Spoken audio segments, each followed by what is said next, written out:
আজিৰ ডাঙৰ খবৰ আপোনালোকে দেখিছে এয়া বাংলাদেশৰ সংসদ ভৱনৰ ভিতৰৰ আজিৰ দৃশ্য। শ্ৰীলংকাৰ পিছত এইবাৰ বাংলাদেশত প্ৰধানমন্ত্ৰী শ্বেখ হাছিনাৰ বাংলাদেশ এৰি পলায়ন। বাংলাদেশত ছাত্ৰ আন্দোলনৰ চূড়ান্ত ৰূপ।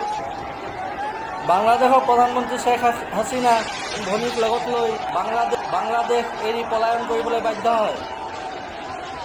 বাংলাদেশৰ হিংসাত ৩০০ জন লোকৰ মৃত্যু হয়। বাংলাদেশত ইণ্টাৰনেট সেৱা সম্পূৰ্ণৰূপে বন্ধ কৰি দিয়া হৈছে। শ্বেখ হাছিনাৰ প্ৰধানমন্ত্ৰী পদৰ পৰা ইস্তফা দিয়ে বুলি জানিব পৰা গৈছে।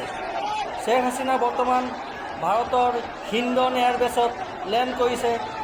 ভাৰতত অৱতৰণৰ পিছত শ্বেখ হাছিনা ইংলেণ্ড যাব পাৰে বুলি জানিব পৰা গৈছিল যদিও বৰ্তমান কিছুদিনমান ভাৰতবৰ্ষতে থাকিব বুলি জানিব পৰা গৈছে।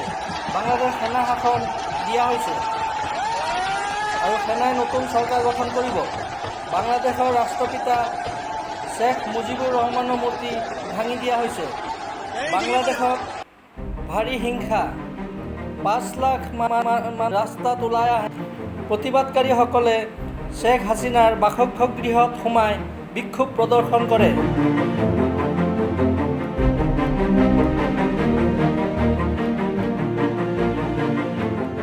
দেশে একটা ক্রান্তিকাল চলছে। আমি সমস্ত রাজনৈতিক দলের নেতৃবৃন্দকে এখানে আমন্ত্রণ করেছিলাম। ওনারা এখানে এসেছেন। আমরা একটা সুন্দর আলোচনা করেছি। সেখানে আমরা সিদ্ধান্ত নিয়েছি যে একটা ইন্টারিম গভর্নমেন্ট আমরা ফর্ম করব এবং ইন্টারিম গভর্নমেন্টের মাধ্যমে এদেশের সমস্ত কার্যকলাপ চলবে। আমরা এখন মহামান্য রাষ্ট্রপতির কাছে যাব যে এই ইন্টারিম গভর্নমেন্ট ফর্মের ব্যাপারে ওনার সাথে আলাপ আলোচনা করে আমরা একটা ইন্টারিম গভর্নমেন্ট ফর্ম করে দেশ পরিচালনা করব।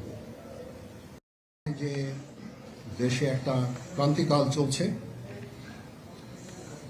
আমি সমস্ত রাজনৈতিক দলের নেতৃবৃন্দকে এখানে আমন্ত্রণ করেছিলাম। ওনারা এখানে এসেছেন। আমরা একটা সুন্দর আলোচনা করেছি। সেখানে আমরা সিদ্ধান্ত নিয়েছি যে একটা ইন্টারিম গভর্নমেন্ট আমরা ফর্ম করব এবং ইন্টারিম গভর্নমেন্টের মাধ্যমে এদেশের সমস্ত কার্যকলাপ চলবে। আমরা এখন মহামান্য রাষ্ট্রপতির কাছে যাব যে এই ইন্টারিম গভর্নমেন্ট ফর্মের ব্যাপারে ওনার সাথে আলাপ আলোচনা করে আমরা একটা ইন্টারিম গভর্নমেন্ট ফর্ম করে দেশ পরিচালনা করব।